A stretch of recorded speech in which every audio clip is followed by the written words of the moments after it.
안녕하세요. 반갑습니다.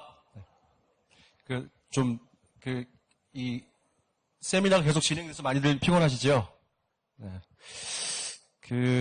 저는 이노션 상해에 있고요. 혹시 아시는 분은 아시겠지만 이노션은 현대차 그룹의 광고 대행사입니다. 그래서 저는 현재 이제 관련 일을 하고 있고요. 근데 아까 사회자분이 소개시켜 주셨지만 사실은 이게 제가 상해 와서 느낀 건 뭐냐면 대부분의 저희 한국 기업들이 수십억, 10억, 20억 그렇게 많은 예산을 갖고 초기에 투자를 하시기 어렵다는 거죠. 광고 마케팅에. 왜냐면 아직 시장 정착도 되지 않았고 상품도 충분히 중국 시장에서 검증이 되지 않았기 때문에 그 많은 예산을 투여하기 어려우시죠. 그러면은 어디로 이렇게 생각이 귀결이 되시냐면 어떻게 효율적인 비용으로 중국 시장에서 안착을 하느냐, 그 툴이 뭐냐, 어떻게 해야 되냐, 이 부분이 되게 관심이 가시실 것 같아요. 그래서 그 부분에 집중을 했고 철저하게 중소기업, 철저하게 강소기업 입장에서 어떤 마케팅을 해야 되는 건데 라는 부분에 좀 답을 드렸으면 좋겠고요. 그 다음에 그 전에 이제 중국 시장을 바라보는 한두 개의 관점에 대해서 좀 말씀을 드리고 싶습니다. 그래서 첫 번째는 중국 마케팅의 현재 장벽들, 그 다음에 그 장벽을 극복하기 위한 전략, 그리고 어떠한 활용 가능한 툴이 있느냐, 그리고 각각의 브랜드마다 그 중국에 대해서 입장이 되게 다르실 것 같거든요. 그 입장에 따라 맞는 전략 방향, 그리고 마지막에 이제 누구를 만날 것인가 부분을 설명드리겠습니다. 한때 좀 많이 우리가 했던 얘기인데 지금은 좀 잠잠해졌어요. 제가 중국에 갈 때 이제 저는 이런 희망을 가지고 갔는데 G2, 그러니까 세계 공장에서 세계 소비 시장으로 모두가 탐내는 거대 시장이다라는 매력적인 시장이었었죠. 근데 저도 실제 그 브랜드를 만나거나 소비자를 만나거나 봤을 때 굉장히 넘어야 될 산이 많이 있는 걸로 보여졌습니다. 첫 번째가 이제 너무나 많이 들으신 사드인데요. 실제 현장에서 사드가 이루어졌을 때 눈에 보이는, 그러니까 시장은 그렇게 많이 움직이지 않았으나 브랜드 단에서는 사실은 좀 조심한 부분이 있었습니다. 새로 하게 될 신제품 행사라든지 그런 부분들을 연기한다든지 아니면 이제 다음 회로 넘긴다든지 그런 변화가 많이 있었어요. 그래서 이제 그런 부분은 어떻게 우리가 이제 마케팅 관점에서 이해해야 될 거냐 부분을 좀 고민을 했었었는데 저는 사실 최근에 이제 새로운 정권이 들어서면서 좀 긍정적인 목소리도 많이 보이고 있습니다. 그런데 실제 저는 그렇거든요. 아직은 중국 정부가 공식적인 어떤 사드 배치 반대 입장을 공고 유지하고 있다고 봐요. 그래서 완전히 풀리지는 않았다. 다만 어느 정도 희망의 목소리는 들리고 있다라고 보고 있고요. 예, 계속 말씀드릴게요. 그래서 이 마컴적으로 사드를 어떻게 이해할 거냐 부분에서 중국 소비자의 날에 대해서 혹시 알고 계시는지 모르겠습니다.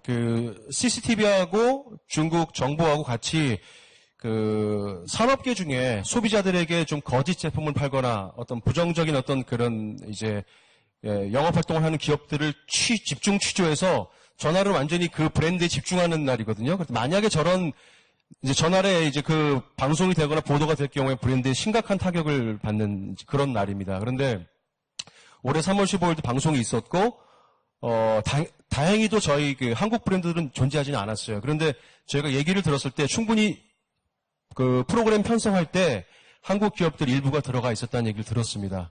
근데 그런 부분들이 이제 여러 가지 어떤 민간 합동으로 해서 그것이 이제 풀어졌다고 제가 말씀을 드렸는데 여하튼 굉장히 이 중국 시스템 자체가 약간 민감한 시스템이라는 것을 알고 가셔야 될 것 같습니다. 결국 이런 문제가 발생을 하는 거예요. 그러니까 이런 정치적 이슈가 발생했을 때 우리가 물건을 팔아야 될 소비자가 아니라 국민이 되는 거죠. 그러니까 이런 상황에서는 마케팅이나 이런 부분이 작용을 잘 안 하게 되는 거죠. 감성적으로 제품을 바라보게 되고 한국이라는 어떤 그런 패밀리 브랜드에 대한 편견을 가지고 저희 제품을 바라보게 되는 겁니다. 그래서 이러한 부분이 이제 향후 좀 해결이 돼야 될 것 같은 소비자들의 관념입니다. 그래서 저희는 이제 중국의 마케팅 시스템 자체를 어떤 정치적 이슈가 발생했을 때 그것이 아래로 사회적으로 전이가 되는 탑다운 방식의 그런 항상 상존하는 마케팅 리스크가 있다. 이런 부분을 어떻게 잘 핸들하면 하면서 가야 될 것이냐가 관건인 것 같습니다. 실제 그 보도상에서 보셨겠지만 일본이 중국하고 센카쿠 사태가 터졌을 때도 굉장히 많은 이슈가 있었고요. 그런 부분들은 사실 어찌 보면 민간이 나서서 해결하기보다는 국가의 정치외교적인 문제로 많이 해결이 됐었습니다. 따라서 저희가 보기에는 기업 자체의 어떤 문제나 이슈보단 어떤 이런 정치외교적인 문제이기 때문에 이런 부분들이 좀 잘 풀린다면 저희도 이제 마케팅이나 광고 활동하기에 괜찮은 상황이 올 것 같습니다. 두 번째 좀 실질적인 저희가 장벽을 볼 수 있는데요. 혹시 이 차의 사진을 보신 적이 있는지 모르겠습니다. 올해 상해 모터쇼에서 등장한 링크앤코라는 차 브랜드입니다. 이 차는 중국의 로컬 질리라는 회사하고 볼보 회사가 만든 합작사인데 디자인이 굉장히 호평을 받았고요. 상해 모터쇼 때 굉장히 주목을 많이 받았었습니다. 그 안에 커넥티드라든지 개방형 어플리케이션을 장착해서 굉장히 진보적인 차로 주목을 받고 있습니다. 중국의 어떤 상품력 그런 게 굉장히 놀라워졌다는 거고요.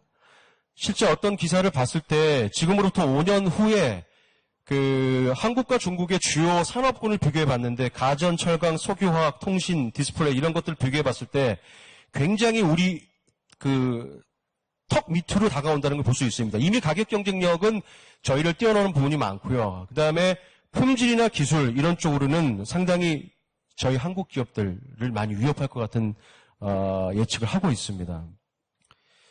이제 이런 중국 로컬의 약진의 이유가 뭐냐면 올해 있었던 중국 량회에서 나온 정책 발표를 제가 유심히 한번 다시 봤는데요.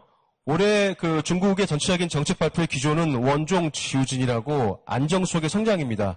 그 테마에서 9개의 정책이 발표됐는데 그중에 저는 2가지를 주목했어요. 5번째 실물 경제 발전 부분하고 7번째 대외 경제 개방. 요 2가지입니다. 이 정책 안에 숨겨져 있는 의도는 저는 첫 번째 이렇게 봤어요. 저장성, 혼항성 등 7대 자유무역기구 개방은 가속화한다는 거죠. 계속해서 개방은 가속화하는데 반면에 자국 기업들의 경쟁력은 굉장히 정부가 나서서 강화를 시킨다는 거죠. 그러니까 개방은 하면서 그 안에서 중국 기업들은 굉장히 경쟁력을 심화시키는. 그러다 보니까 중국에 대해서 시장은 개방되어 있고 자유로운 것처럼 보이지만 그 안에 있는 경쟁자인 중국 회사는 굉장히 강해지고 있다는 게 위협으로 느껴집니다. 그래서 저는 이제 지금 중국에 진입하실 거 생각하시거나 이미 들어와 계실 수도 있겠지만 저는 이미 소비 시장을 넘어서서 차이나 3.0 시장으로 가고 있다고 봐요. 그러니까 이미 중국의 로컬 브랜드들이 우리의 굉장히 강력한 경쟁 브랜드가 될 수 있다는 거죠. 그렇게 되다 보니까 우리 위로는 미국, 유럽, 일본의 브랜드들이 공격을 해오고 있고요. 그다음에 아래에서는 중국 로컬 브랜드들이 치고 올라오고 있기 때문에 한국 제품이나 브랜드들이 그 사이에 낀 샌드위치 격인 입장에 처해 있는 걸 느꼈습니다.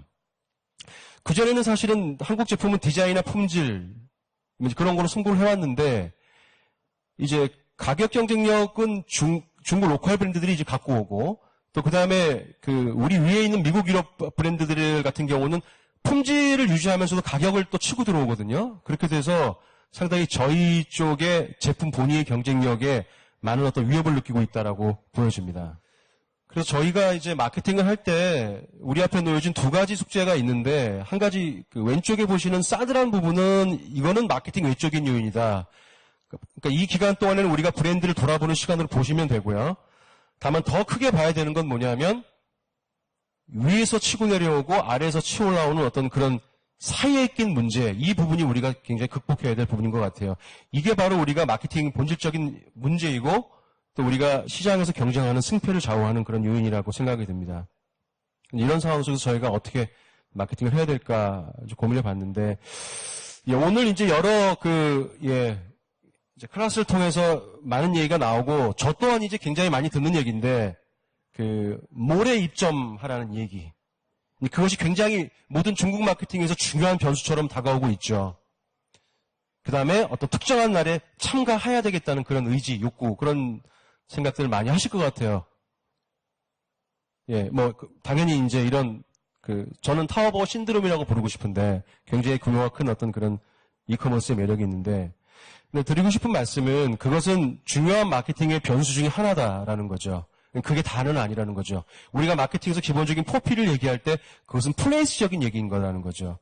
그러니까 그게 굉장히 중요한 역할을 하지만 다른 마케팅의 변수들도 함께 고려하셔야 중국 시장 내에서 잘 펼쳐나가실 수 있다 생각이 듭니다. 실제로 요거는 코트라 자료로 제가 인용했는데 2016년에 그러면 11월 10일 날 가장 물건을 많이 판 브랜드는 뭐냐라고 봤을 때 1위부터 10위까지 보면은 수닝, 샤오미, 아너, 하이어, 나이키, 유니클로, 트리스코럴, 메이주, 미디어, 아디다스. 한국 브랜드는 존재하지 않아요.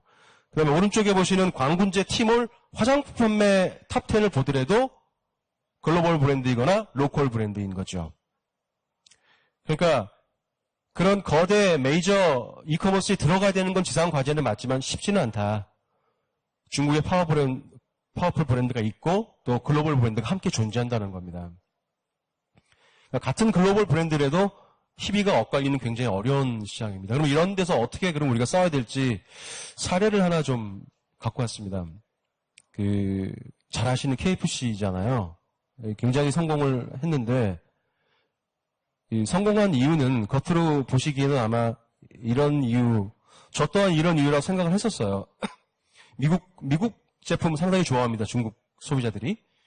그 다음에 돼지고기, 닭고기, 소고기 중에 치킨을 제일 좋아하고요.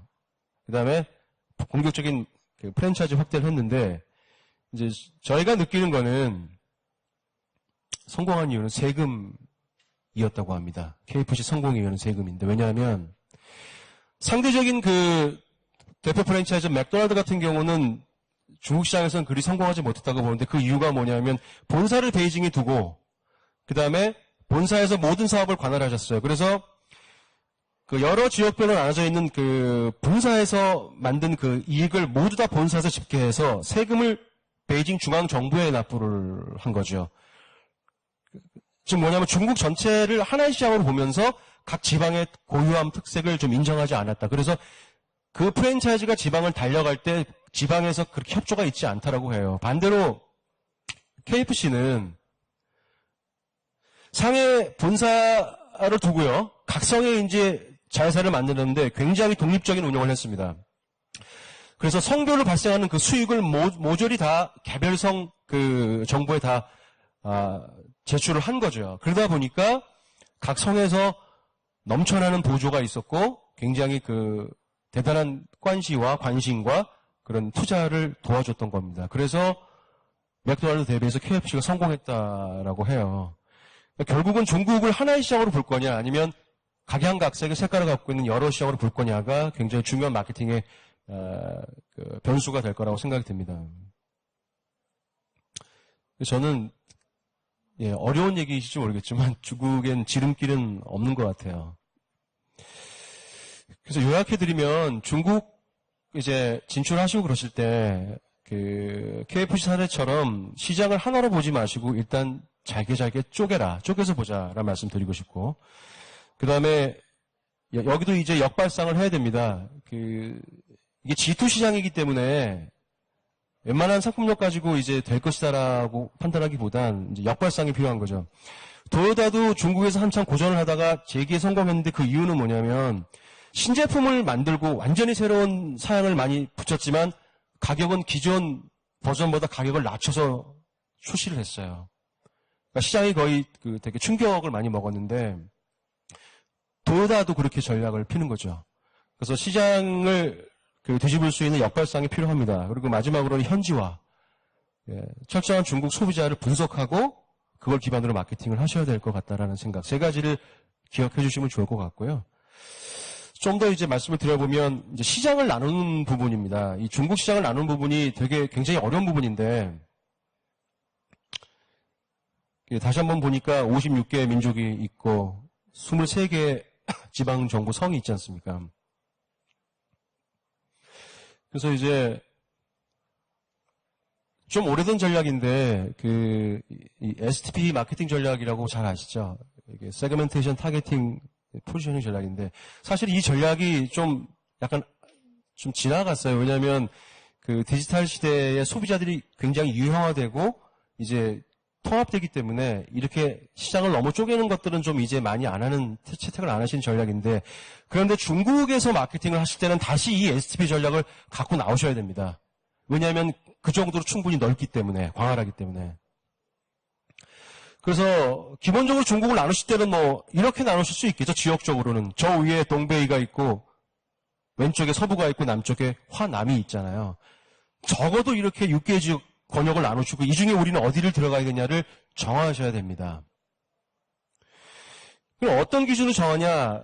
그 자료를 좀 보니까요. 전체적으로 보면 아시듯이 동부연안 쪽에 부와 그 소득이 집중되어 있습니다. 근데 좀 특이한 사항은 오른쪽 그래프에서 보시는 것처럼 저 보라색이 짙을수록 소득 상승률이 높아지는 건데 이 중부 내륙의 스촨, 성도 쪽도 임금 인상률이 굉장히 올라가고 있어요. 그러니까 이건 뭐냐면 미래의 중국 시장의 변수는 이제 더 이상 동부에 머무르면 안 된다는 거죠. 그러니까 주요 지역별 중산층 가구의 분포율을 보더라도 왼쪽에 2015년에는 동부연안 쪽이 좀 빨간색 중부 중산층이 많은데 오른쪽 그 2020년을 예상한 걸 보면 그 중산층의 이동이 중부 그리고 서부 쪽으로 많이 이동을 하게 됩니다. 그러니까 이런 소득의 변화, 이 소득의 이동 부분도 잘 보시고 그 진입하시는 시장을 정하셔야 될 것 같습니다. 두 번째 지역을 넘어서 이제 더 중요한 건 그 저희가 브랜드를 만나게 하는 소비자일 텐데 이렇게 많은 소비자를 어떻게 나눠야 될지 좀 고민이 많이 되실 텐데요. 크게 이제 중국도 여러 가지 시대적인 변곡점이 있기 때문에 세 가지 정도 유형으로 볼 수가 있습니다. 이제 문화혁명 세대. 그래서 이 시대를 겪은 분들이 이제 60, 70이라는 부분이고요. 그 다음에 개혁개방 세대. 저희가 많이 부르는 빠링호우. 그 다음에 마지막으로 독생자 세대. 조링호. 이분들이 이제 20대죠. 크게 세대적으로 보면 이렇게 세 개로 나눠서 보시면 됩니다. 이런 세 등분의 그 세대들은 어떠한 특징을 갖고 있느냐? 일단 지향점에서 차이를 많이 다르게 하고 있어요. 7링호우는 우선 성실한 생활 태도, 발전, 그다음에 이성적인 판단. 빠링호우들은 자신감, 그리고 이제 다원성, 마지막으로 이제 약간 지성을 좀 따지기 시작합니다. 그리고 20대 조링호우들은 이제 개인에 대한 어떤 그 적극적인 의사표명을 시작하고 개성 추구가 시작되는 그런 타겟으로 보시면 됩니다.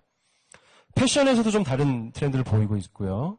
그다음에 어울려서 나누는 그런 대화 주제 그런 부분도 상당히 많이 다른 부분을 볼 수가 있습니다. 같이 보는 드라마, 밤문화 그런 부분도 상당히 많이 다르게 나타나고 있습니다.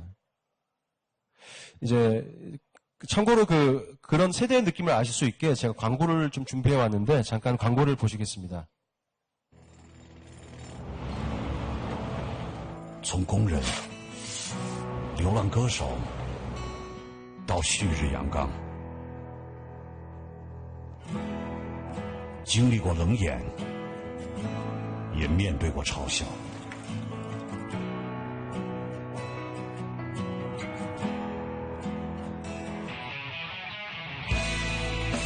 但我相信，人生才是最大的舞台。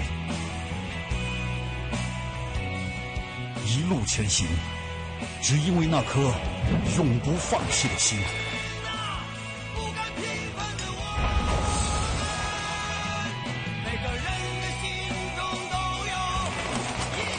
红星二锅头，敬不甘平凡的我们。每个人心中都有一颗红星。 예, 혹시 이 술 아시는 분 계세요? 중국 발음으로는 얼거토라고 하고 저희 발음으로는 이과도주인데 홍성 이과도주라는 술인데요.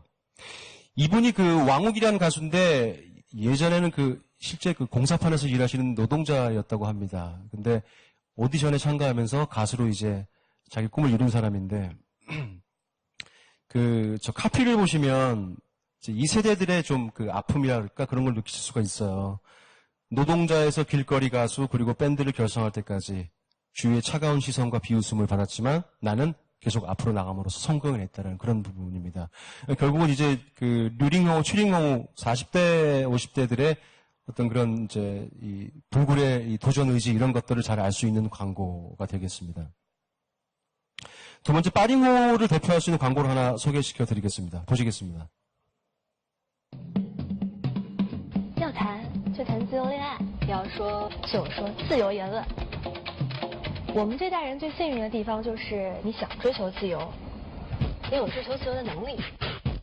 你说花那么多钱买房子就把自己关起来，还不如买一辆车，看看外面的世界有多精彩。59986。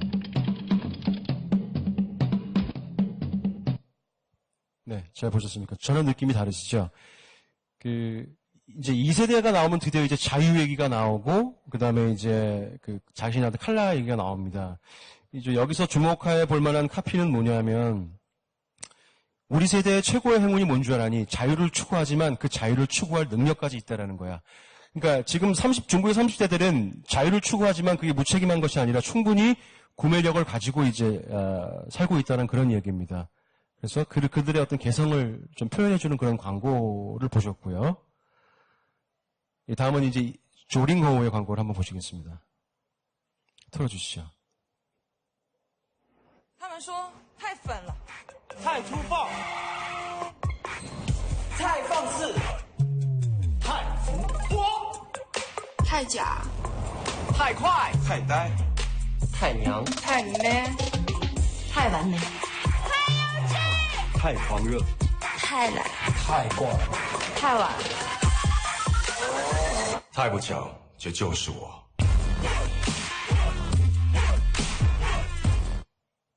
네, 잘 보셨어요. 아디다스라는 브랜드는 이제 각 국가별로 좀 스포츠 브랜드지만 굉장히 트렌디한 세대들을 담아내고 있는데 지금 아디다스 광고 보시면 아시겠지만 중국의 20대들의 어떤 그런 개성 넘치는 삶을 보여주고 있는데 카피를 보시면 그러니까 중국도 굉장히 아직도 그 보수적인 성향이 남아있기 때문에 20대들한테 굉장히 많은 지적을 한다는 거죠.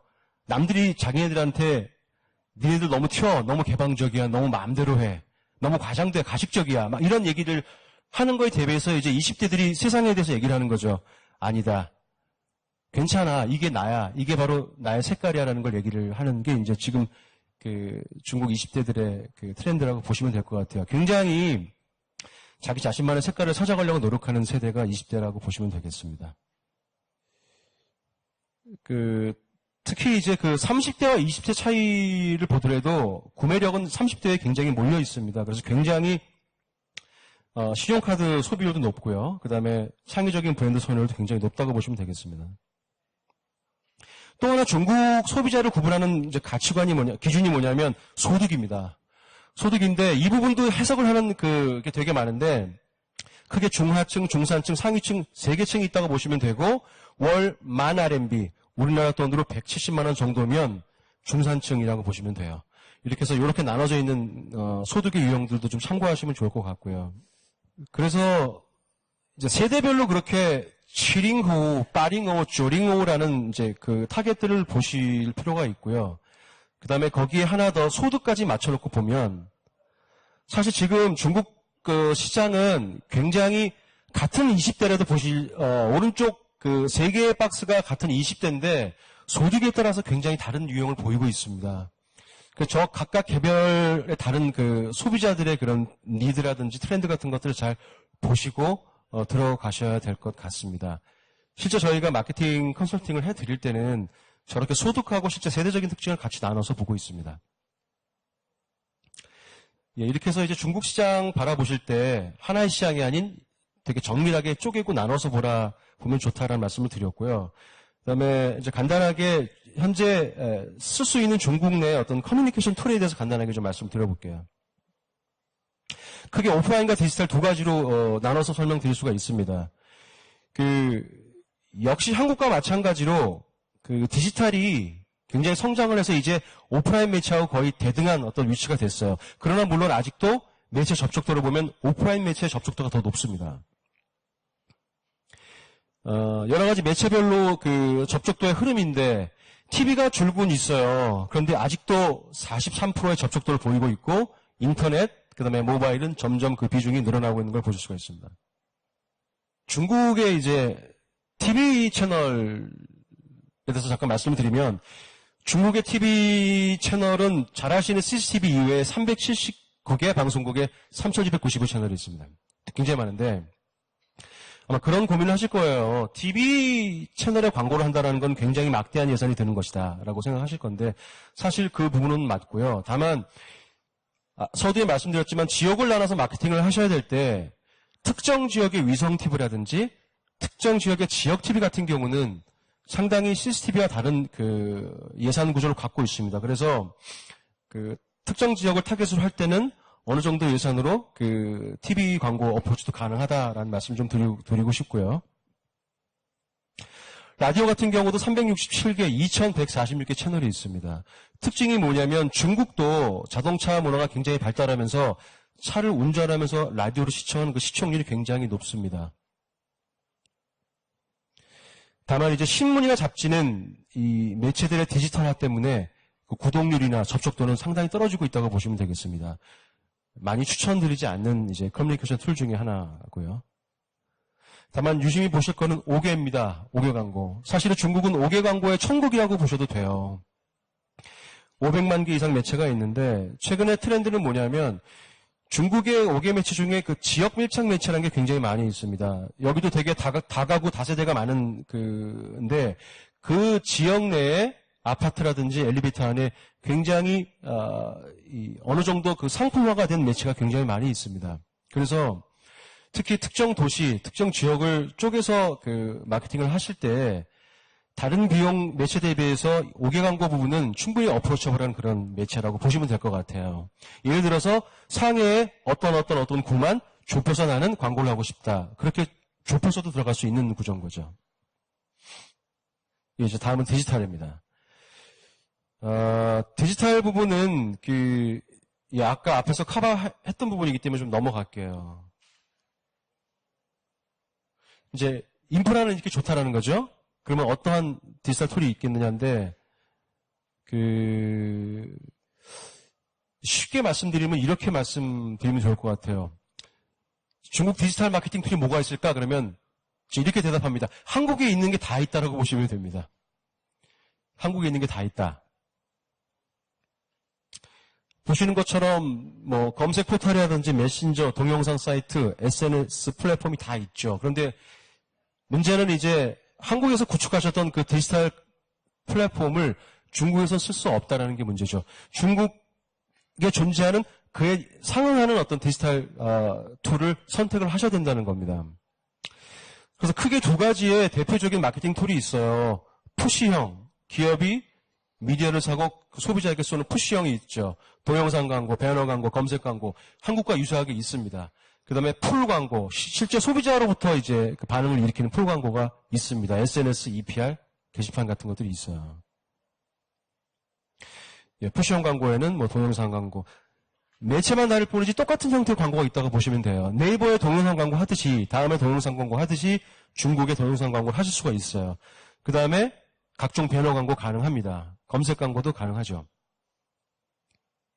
그리고 이제 풀 형태로 SNS, EPR 이런 것들이 다행히 비슷하게 있습니다.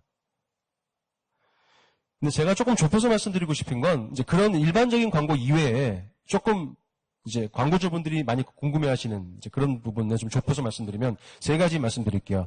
웨이신, 왕홍, 웨이샹입니다. 제가 이제 바라보는 웨이신의 가치는 저는 이렇게 보는데 이게 통상적으로는 카카오톡하고 좀 유사하다고 보시잖아요. 근데 저희는 그렇게 보면 안 된다라고 보는 게 그걸 훨씬 뛰어넘고 있습니다. 기본적인 메신저 기능에 그 웨이신쭈프라는 이제 모바일 결제가 있어요. 물론 알리페이가 더 큰데 거기에 상한 웨이신쭈프가 있어서 이게 국민 모바일 결제 역할을 하고 있다는 거죠. 그 다음에 페이스북 기능, 인스타그램 기능, 거기에 모바일 커머스 기능까지 결합이 돼 있어요. 이거는 거의 뭐 전지전능한 어떤 그 마케팅 툴이라 이렇게 볼 수가 있습니다. 이 웨이신을 통해서 가능한 마케팅은 크게 네 가지로 볼 수가 있어요. 첫 번째는 브랜드 홈페이지, 두 번째 브랜드 뉴스 전달, 타겟 광고, 모바일 커머스가 있습니다. 이게 이제 이 부분 제가 어느 정도 알고 계시는지 잘 몰라서 좀 기초적인 내용부터 정리를 한 건데, 그러니까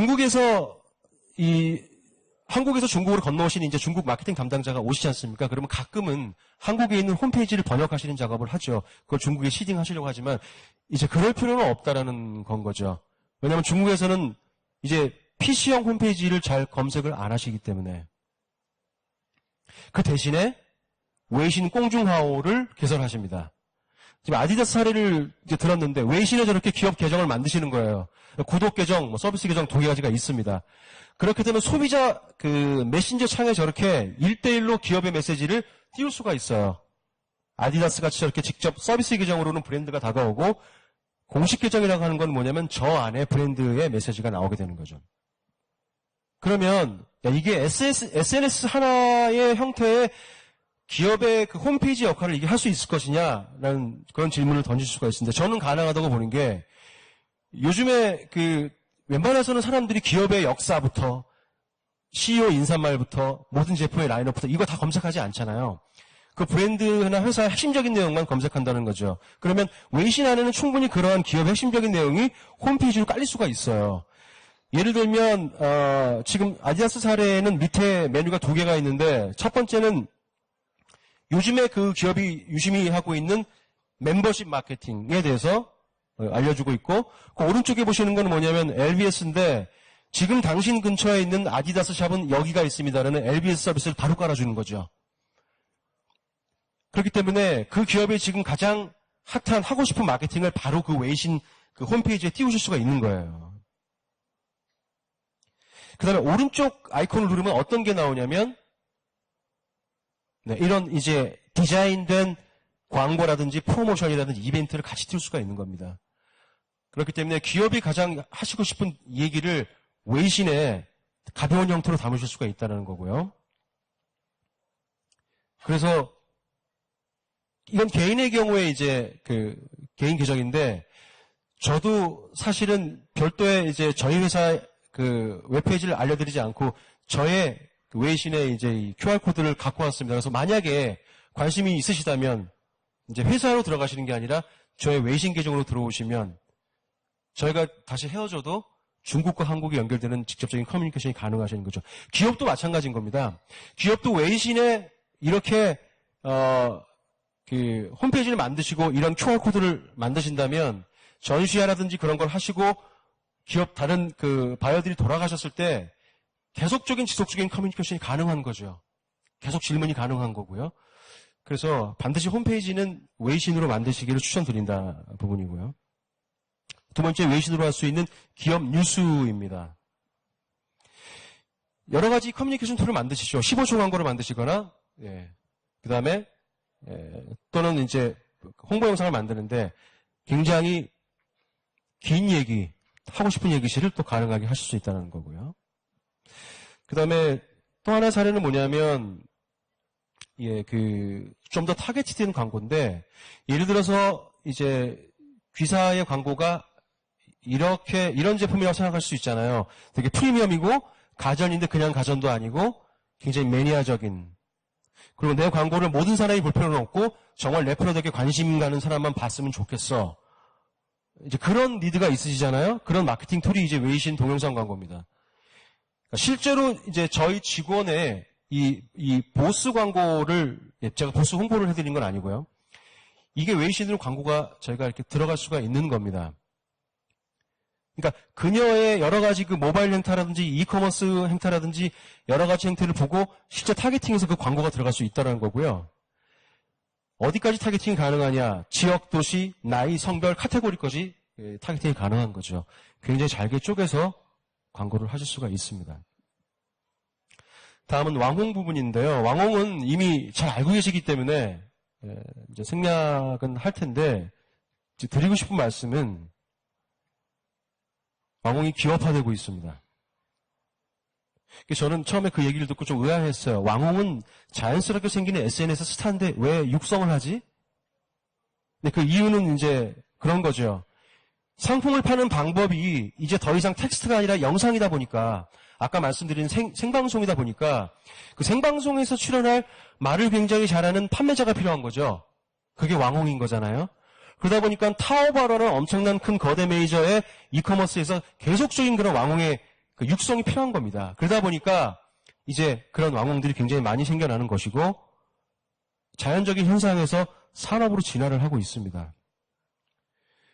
그래서 장따이라는 그 거의 탑 수준의 그 왕홍이 뭐 한두 시간 판매를 했는데 뭐 몇십억의 매출을 일으키는 이제 그런 왕홍의 그런 사례가 이제 점점 그렇게 쉬워지진 않는 거죠. 그 이유를 저는 이렇게 보고 있거든요. 왕홍이라는 게 되게 자연스러운 바이럴 형상인데 그것이 산업화되면서 육성화되면서 지질성보다 너무 상업성이 너무 많아지는 거예요. 그러다 보니까 그렇게 효과가 많이 없어지는 겁니다. 그래서 저희는 이제 왕홍을 쓰실 때 그런 추천을 드립니다. 이제 너무 상업적인 것에서 벗어나서 조금 더 지질성을 좀 곁들여야 되겠다. 그래서 왕홍을 브랜드 크리에이터의 개념으로 좀 보실 필요가 있고요. 기존에 이제 왕홍을 쓰실 때는 이커머스적인 왕홍을 많이 쓰셨어요. 단순히 상품을 판매해주는 어떤 그런 브랜드 앰베서더인데 이제 그렇게 하면 주목을 얻기 쉽지 않다는 거죠. 그거보다는 좀 더 컨텐츠형 왕홍으로 좀 옮기실 필요가 있습니다. 잠깐 제가 실제 그 컨텐츠 왕홍의 샘플을 갖고 왔는데 그냥 이렇게 그림만 한번 보여드릴게요. 보시죠. 화장품 회사의 실제 그 웨이신 광고인데